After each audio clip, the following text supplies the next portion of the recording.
Olá para todos e para todas. Como andam? Tudo bem?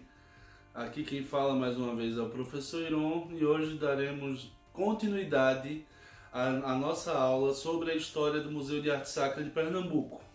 Nessa aula de hoje, nós vamos dar ênfase especificamente às ações educativas do museu. Isso fazendo uma retrospectiva dos últimos 10 anos para cá, que é o tempo que a atual equipe do Museu de Arte Sacra de Pernambuco, a equipe educativa, atua, certo? Então, nessa uma década, foram feitas inúmeras atividades objetivando fomentar o diálogo, o debate e inúmeras questões acerca do patrimônio religioso do Museu de Arte Sacra de Pernambuco. Como vocês puderam observar nas aulas passadas, principalmente na segunda aula deste módulo, vocês observam que predominantemente o nosso acervo é composto por peças sacras católicas, peças de arte sacra e de arte religiosa católica. Porém, isso não implica dizer que nós não devemos fazer o diálogo com outras matrizes religiosas. Então o que acontece? O museu ele busca sempre, desde o iniciozinho, uma proposta educativa focada no diálogo interreligioso. O que seria esse diálogo interreligioso? Diálogo interreligioso, colocando de uma forma bem sucinta e objetiva, ele surge através de uma proposta onde objetiva-se exista um diálogo e um respeito mútuo entre as religiões e as diversas matrizes. Nessa perspectiva, o sagrado ele deve ser respeitado independente de condizer com aquilo que você crê ou não. Então o que acontece em relação a isso? O museu, ao passar dessa quase uma década, ele formulou inúmeras atividades educativas que buscassem esse contato, esse diálogo. Então já recebemos palestras de representantes de várias matrizes religiosas, além da própria matriz cristã, cujo objetivo era justamente mostrar essa ligação de respeito que deve existir sempre. E, além disso, fomentamos inúmeras ações educativas que visavam especificamente propagar o patrimônio cultural pernambucano. Isso é patrimônio esse representado em suas múltiplas formas. Ou seja, além do patrimônio específico religioso, além do conceito de diálogo interreligioso, tentando sempre manter esse respeito entre as várias matrizes religiosas que existem dentro da forma do nosso Brasil como um todo, devido a todo o processo de formação da religiosidade brasileira, que mesclou inúmeros elementos advindos da cultura indígena, da cultura afro, da cultura cristã católica e diversos outros elementos que foram agregados no decorrer dos séculos. Então, o museu ele compreende a necessidade de dialogar, de se respeitar, de se propagar essa aceitação ao outro.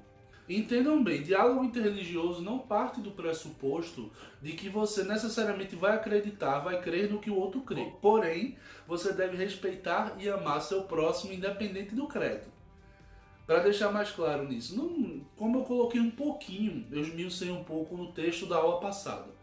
Não é que você seja obrigado a crer, ter a crença do outro, a crer no que o outro crê, mas você tem que abraçar e acolher e respeitar, acima de tudo. Porque da mesma forma como você tem direito a seu credo, tem direito à sua crença, nossos irmãos também o têm.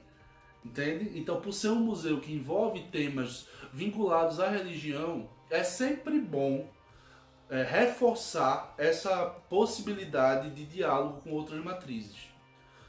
Como vocês vão ver no decorrer da nossa história, nós fizemos inúmeras atividades relacionadas a isso. Trouxemos vários pesquisadores. A mais recente dessas atividades, que vocês puderam observar até mesmo no cenário. Esse cenário que vocês estão observando logo atrás de mim, ele é um cenário fruto da exposição, da última exposição realizada pelo museu, intitulada de Santos Negros. E ela busca justamente, ela objetivou demonstrar a santidade da negritude católica. E, obviamente, ela, além desse contexto cristão católico, também foi apresentado inúmeros elementos que dizem respeito ao sincretismo religioso. Agora, vocês observam a representação de Nossa Senhora Aparecida, que é uma representação específica de Maria Negra, rodeada por representações de esvotos. Esvotos, falando de uma forma simples, são objetos produzidos em retribuição a uma graça alcançada pelo santo. Ou seja, o fiel, ele faz uma promessa à sua devoção, faz uma promessa ao seu santo de devoção. Caso essa graça se alcance, ele faz uma réplica que simbolize o milagre que ele conseguiu. Nessa cortina de esvotos nós temos representações de mão, de pé, de cabeça, em alguns casos até uma chave ou uma casa. Por quê? Porque cada uma caracteriza uma graça alcançada. Não necessariamente de uma cura física, como também algum objetivo, algum sonho realizado. Dando um exemplo, claro, vamos supor, imaginar que eu tivesse algum tipo de problema, algum tipo de enfermidade em minha mão, certo? E vamos supor também que eu fosse devoto de Nossa Senhora Aparecida, para deixar mais claro. No caso, como um devoto, como alguém que tem uma fé muito forte, interligada a essa representação mariana, eu iria pedir à Nossa Senhora que ela me ajudasse, que ela me concedesse a graça de me curar dessa enfermidade. Caso eu alcançasse, vamos mais uma vez supor que eu alcancei essa graça e minha mão milagrosamente foi curada. Então, como uma forma de retribuir, de expressar minha gratidão, minha fé pelo aquele milagre alcançado, eu vou produzir uma réplica do local que foi curado e homenagear a santa. Então, muitas dessas réplicas que vocês observam de mãos caracterizam essa graça alcançada, ok? E o legal é que a fé popular, ela se manifesta de diversas formas. Eu vou apresentar para vocês agora um vídeo que foi gravado durante a exposição Rogai por Nós, mostrando um pouco dessas particularidades que existem nos esvotos dessa exposição. Então, fiquem atentos nesse vídeo a seguir. Temos uma composição belíssima de esvotos vindos do acervo da Fundação Joaquim Nabuco, que retratam inúmeras graças alcançadas. Vocês podem ver como é interessante, como cada fiel tem uma forma de agradecer por uma cura, por um milagre alcançado através da devoção a um santo. Então, vindo para essa parte, nós observamos inúmeros esvotos, cada um representando uma graça alcançada, uma grande parte através da intercessão de Santa Quitéria. Vocês podem observar, tem muitas imagens que referem-se a Santa Quitéria, de várias regiões, de várias datas, Pernambuco, Bahia. Um dos esvotos que eu particularmente me identifiquei muito, achei forte por ser um agradecimento de uma mãe, foi esse daqui. Vou ler para vocês de uma forma literal. Agradeço a Santa Quitéria de Frecheira por ter salvo meu filho de uma facada no coração. Hoje ele está totalmente recuperado. Esse esvoto foi dedicado a Santa Quitéria por Maria Aparecida de Góis, na região de Exu, Pernambuco. Vejam que legal, vocês observam aqui a imagem da mãe segurando seu filho com a faca no coração e Santa Quitéria fazendo a intercessão, salvando este homem do seu trágico fim. Hoje em dia, plenamente recuperado através dessa graça alcançada. Embaixo nós temos um outro esvoto, esse aqui dedicado por José Claudemir de Almeida, onde ele agradece a Deus e Senhora Santa Quitéria de Frecheiras por ter sido a sua testemunha de defesa quando foi preso injustamente. Vejam que legal também, né? Como a fé faz milagres, né? Aqui mostra esse fiel preso injustamente, e aqui mais uma vez Santa Quitéria indo ao encontro de um fiel em desespero para livrá-lo do sofrimento, né? Outro também bem legal é este daqui, que representa um agradecimento de Hernani G. Martins, de Paulo Afonso, na Bahia, onde ele agradece a milagrosa Santa Quitéria de Frecheiras por ter o libertado do jogo e da bebida malditos. Ou lendo literalmente, né? Agradeço a milagrosa Santa Quitéria de Frecheiras por ter me libertado do jogo e da bebida malditos. É um ex-voto produzido no dia 15 de novembro de 1999, né? Já há 21 anos atrás. Então, vocês podem ver como cada ex-voto tem um significado em particular, como cada ex-voto tem uma delicadeza em particular ao tratar dos milagres alcançados pelos fiéis. Retomando agora, vamos lembrar que todo museu ele é composto por um patrimônio cultural, certo? Ele tem uma série de elementos da nossa cultura. Esses elementos podem ser tanto materiais quanto imateriais. De uma forma geral, as definições de patrimônio se dividem entre patrimônio material móvel ou imóvel. No caso de um patrimônio móvel, seria referente a qualquer tipo de objeto que pudesse ser movido de um acervo ao outro. Por exemplo, uma escultura sacra, uma escultura religiosa, um paramento litúrgico, enfim.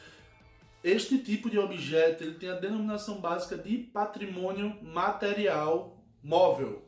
Já existe também o patrimônio material imóvel, que como o nome deixa bem claro, ele é material, ele é palpável, ele é físico, porém ele não pode ser movido de local. Então isso engloba tanto os sítios históricos, de uma forma geral, como os prédios, os edifícios, tudo aquilo que não pode ser mudado de local. Bem simples, não? Então somente delimitando a esfera do que representa, de uma forma básica, o nosso patrimônio material. Além do patrimônio material, temos também um patrimônio cultural imaterial, que aí já envolve as práticas, as crenças de um povo. São aspectos que não são palpáveis, porém eles refletem de forma clara a identidade cultural do povo em questão, certo? Para deixar isso de uma forma mais clara, um exemplo que eu poderia mostrar a vocês bem conhecido de patrimônio imaterial, a roda de capoeira. Não é uma roda em si de capoeira que representa esse patrimônio imaterial. São todas, é a roda em si, o ato de se fazer uma roda de capoeira. O frevo é outro exemplo bem válido de patrimônio imaterial. O fazer tapioca. A tapioca é um patrimônio imaterial. Entende? São práticas e saberes que são transmitidos para o povo, para a região, para a cultura em questão, que não necessariamente sejam palpáveis, sejam físicos. Então, a esse tipo de patrimônio nós intitulamos de patrimônio imaterial. E lembre-se sempre, meus colegas, que o patrimônio imaterial, ele sem sombra de dúvidas é o maior existente em todas as culturas. Por detrás da matéria existe toda uma simbologia, existe toda uma prática, existe todo um saber que vai muito além do que o físico pode representar. Então esse patrimônio imaterial, embora ele não seja palpável, ele deve ser cuidado. Sim, se nós não cuidarmos das nossas tradições, com os tempos elas se perdem, ok? Então é necessário que todos nós que trabalhamos com cultura saibamos maneiras de valorizar e difundir esse patrimônio cultural imaterial dos nossos estados, dos nossos municípios, do nosso país. Valorizá-los para que nossa tradição não se perca, pois a memória, diferente da história, é algo que modifica-se com o tempo. E se não existe uma preservação adequada da memória, com o tempo pode-se ocorrer um gradativo processo de esquecimento. Então é bom sempre lembrar disso, para que não entremos, para que nossas tradições não entrem em um processo gradativo de esquecimento. É necessário que nós, agentes da cultura, junto a toda a população, junto a todas as instituições, fomentemos maneiras, práticas, atividades que valorizem esse patrimônio imaterial. Ok? Além dessas três definições já citadas, material, móvel e imóvel, imaterial, nós temos também uma terceira expressão, que está ligada diretamente ao patrimônio imaterial, que é o patrimônio vivo. Como o conceito deixa bem claro, o patrimônio vivo, nesse caso, refere-se àquelas pessoas que têm o saber das práticas do imaterial, enfim, que têm o saber a compartilhar com a população. e fazem com que aquela memória não se perca. Então o que acontece? O patrimônio vivo são os agentes que transmitem, que perpassam, que demonstram durante o decorrer das suas vidas as técnicas e práticas e elementos da nossa cultura que devem ser perpassados. Por exemplo, Mestre Vitalino, se ainda fosse vivo, ele com certeza seria patrimônio vivo, porque vai além. A técnica, a prática, as particularidades daquilo que ele produzia retratavam muito, retratavam de forma forte tudo aquilo que condiz com as particularidades da cultura caruaruense.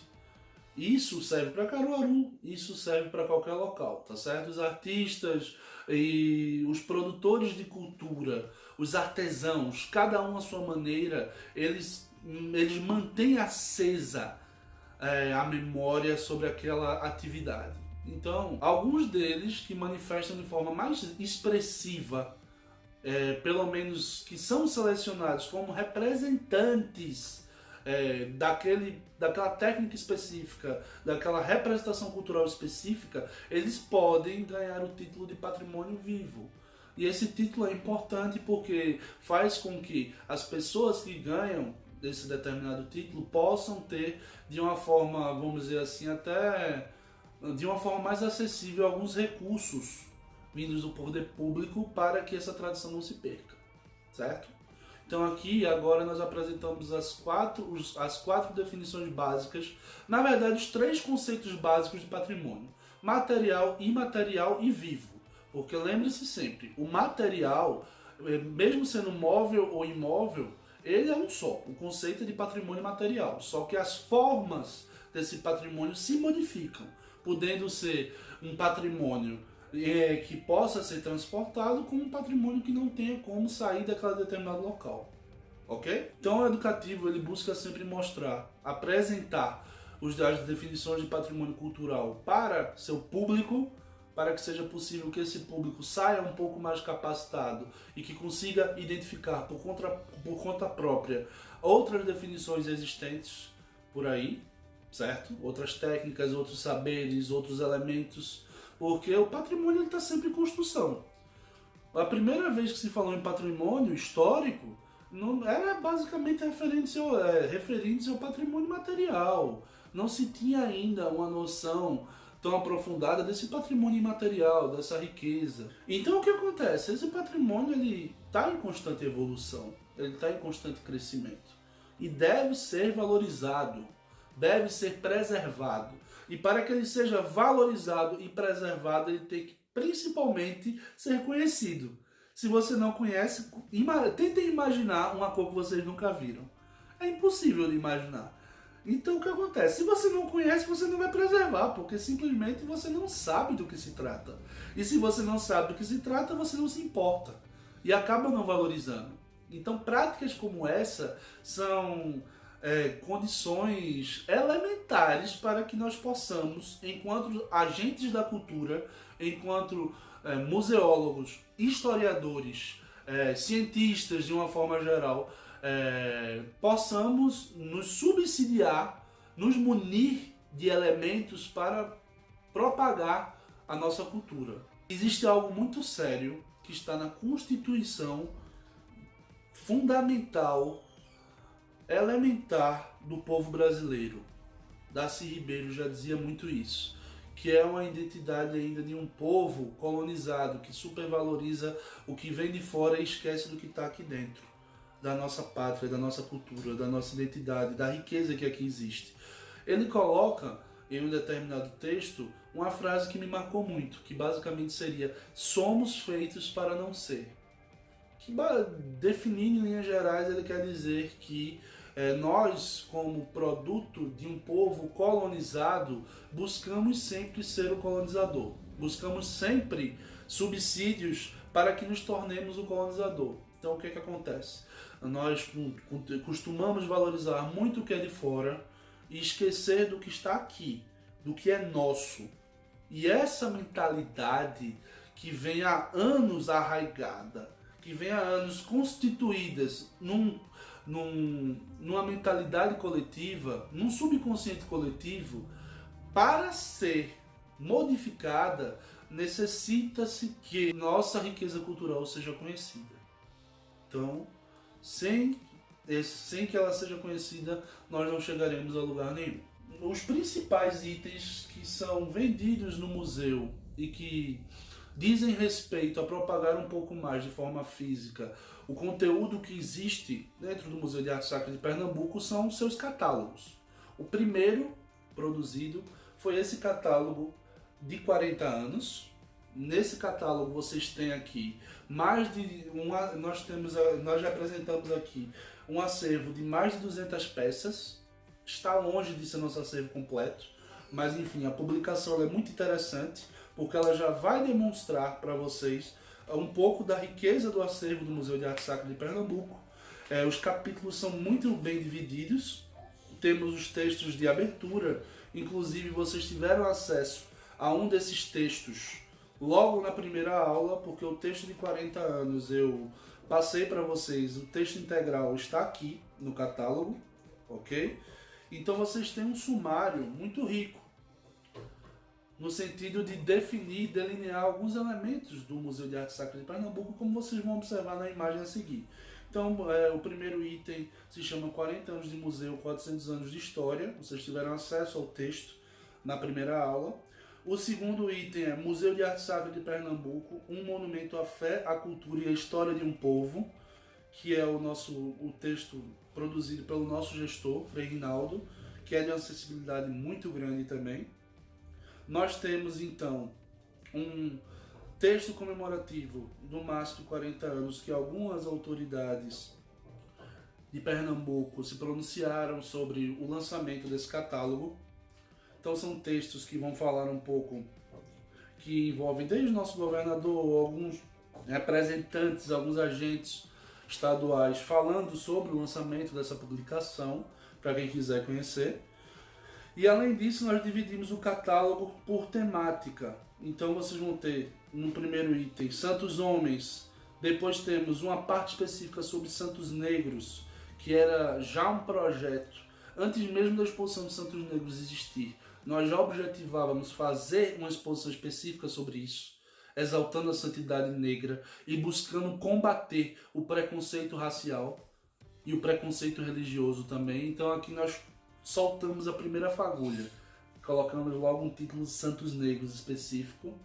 Posteriormente temos um título falando sobre Santas Mulheres, depois Mother Day, que é a Mãe de Deus, Kyrios, que são as representações de crucifixos, a representação de Cristo, de Deus de uma forma geral, as vestes litúrgicas, os relicários e relíquias, os santos de roca, que são os santos que eram utilizados nas procissões. Além dos santos de roca, vocês têm uma parte específica sobre imagens e oratórios domésticos, que é um pouco do que nós falamos em outras aulas, né? Existem os santos das igrejas, os santos de arte sacra, são imagens consideradas sagradas que ficam dentro dos espaços litúrgicos e têm a função de intermediar o profano com o divino. E existem os oratórios domésticos, que esses já dão mais conta da fé popular, da religiosidade popular. Temos uma pequena parte tratando da pinacoteca, que vocês também vão ter acesso a imagens bem interessantes. E por fim nós temos uma amostra intitulada de Fragmentos da Memória. Essa amostra é interessante porque ela é feita com imagens, tiradas dos nossos jardins, onde nós temos alguns fragmentos e algumas ruínas do que acredita-se ser as ruínas da antiga Igreja do Corpo Santo que ficava no Recife. Infelizmente essa igreja foi demolida. Ela foi demolida durante um processo que deu origem a várias ruas no Recife, dentre elas a Dantas Barreto, só para contextualizar. E além disso, é bom sempre dar ênfase que nessa parte de vestígios da memória, mostras e fragmentos da memória, nós temos 3 imagens raríssimas, sim, que são 3 imagens, como vocês podem ver. Não sei se fica bom na câmera. Nós temos 3 imagens sem as cabeças, imagens destruídas. E acredita-se que a destruição dessas imagens seja proveniente do período quando os holandeses invadiram Olinda, no século XVII, em torno de 1630. Quando eles invadem Olinda, pelo fato de serem calvinistas e não terem a crença nas imagens dos santos como os católicos, inicialmente eles destruíram várias igrejas e imagens na região. Queimaram inúmeras igrejas e destruíram várias imagens. Acredita-se que essas 3 peças estejam decompostas, estejam desta maneira por fruto da invasão holandesa. Elas foram enterradas, passaram séculos desaparecidas e só foram encontradas após uma escavação realizada na década de 70 pelo arqueólogo e professor da Universidade Federal, Marcos Albuquerque. Ele que encontrou essas peças durante uma escavação onde fica o seminário de Olinda, certo? Fora isso, falando de publicação, nós temos a publicação dos Santos Negros, que foi da nossa última exposição. Essa publicação aqui, nós temos um carinho especial por ela, porque ela não só demonstra de uma forma bem rica os cenários, as salas da exposição, como ela também conta um pouco da história de cada um desses santos e da sua participação. Então, esse livro, esse catálogo, essa publicação, ela tem muitos textos falando sobre os santos, e tem um detalhe em particular, que é uma tentativa que nós temos de começar a perpassar as fronteiras do nosso país e adentrar com o nosso conhecimento em outros locais do Brasil, ou em outros locais do mundo, que é a nossa primeira publicação bilíngue. Então essa publicação aqui, ela tem textos em português e inglês. Ao lado do texto em português sempre vai ter um texto em inglês. Foi uma forma que nós encontramos para propagar, além das nossas fronteiras, além do nosso país, um pouco da cultura do nosso estado. Eu digo do nosso estado, mas do nosso país como um todo, porque não é só aqui que existe a devoção aos santos negros, tá certo? Confrarias e irmandades negras existem em vários locais do nosso país. E essa fé, essa cultura se interliga em várias maneiras. Do mesmo jeito como existem vários cristãos ao redor do país e cada um manifesta sua fé, demonstra sua fé tanto de uma forma particular, típica, intrínseca a cada um de nós, como também de uma forma em unidade com a fé cristã em geral. Então isso vai acontecer não só no catolicismo, no cristianismo, em outras representações também. Além dessas 2 publicações, temos uma publicação um pouco mais antiga, que é este livrinho aqui, Imagens que Falam, Arte Sacra na Cultura Brasileira. Esse livro foi feito por mim, tá certo? Foi fruto da minha pesquisa de mestrado, e ele vai narrar um pouco da formação do catolicismo brasileiro. Ele vai contar um pouco dessa formação do catolicismo brasileiro, vai mostrar alguns elementos típicos que foram adquiridos através desse processo missionário que ocorreu aqui no Brasil, mostrar um pouco da evolução desses aspectos dessa religiosidade no Brasil, enfim, e por fim vai chegar a analisar também algumas imagens do sítio histórico de Olinda e do Museu de Arte Sacra de Pernambuco como um todo.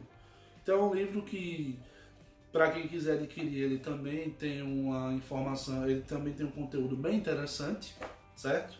E falando especificamente sobre o museu, sobre o MASP, foi a primeira publicação que eu fiz objetivando mostrar um pouco dessa cultura do Museu de Arte Sacra de Pernambuco. Tanto que vocês podem ver, a imagem desse livro é a representação do Cristo em Marfim, do século XVII, que eu amo aquela peça, enfim. Então, caso alguém deseje também, é uma indicação que eu faço. É um trabalho que foi feito com muito carinho. Na verdade, todos esses trabalhos foram feitos com muito carinho, única e exclusivamente com o objetivo de divulgar a cultura sacra pernambucana. Porque não ganhamos dinheiro com isso. E é uma questão de amor e de fé mesmo, ok?